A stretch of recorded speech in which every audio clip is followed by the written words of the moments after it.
দিয়ে দিচ্ছি 2টি ডিম ভেঙে।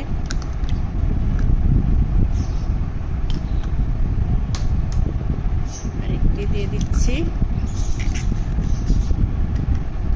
এখন ঢাকনা দিয়ে ঢেকে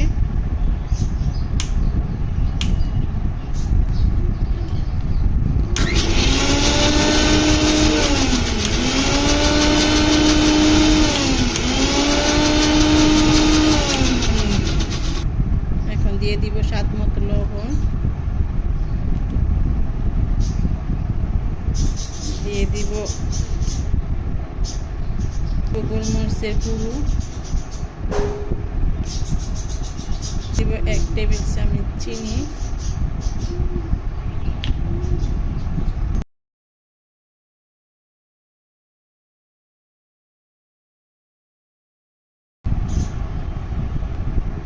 দিয়ে দিব সয়াবিন তেল। অল্প অল্প করে দিতে হয়। ব্লেন্ড করে নিচ্ছি।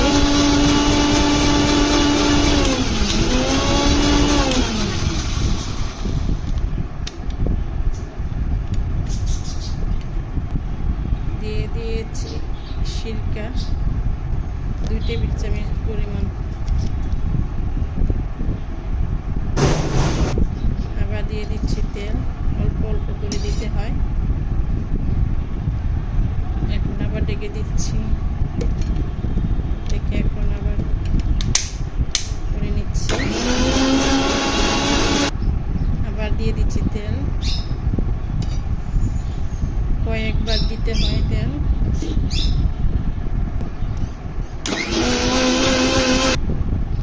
দেখুন আমি সম্পূর্ণ তেল দিয়ে দিচ্ছি। এখন আবার করে নিচ্ছি।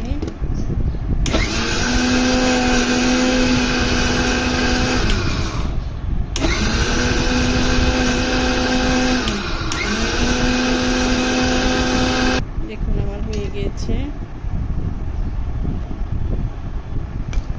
এখন আমি নেব। দেখুন আমি নেমে নিচ্ছি।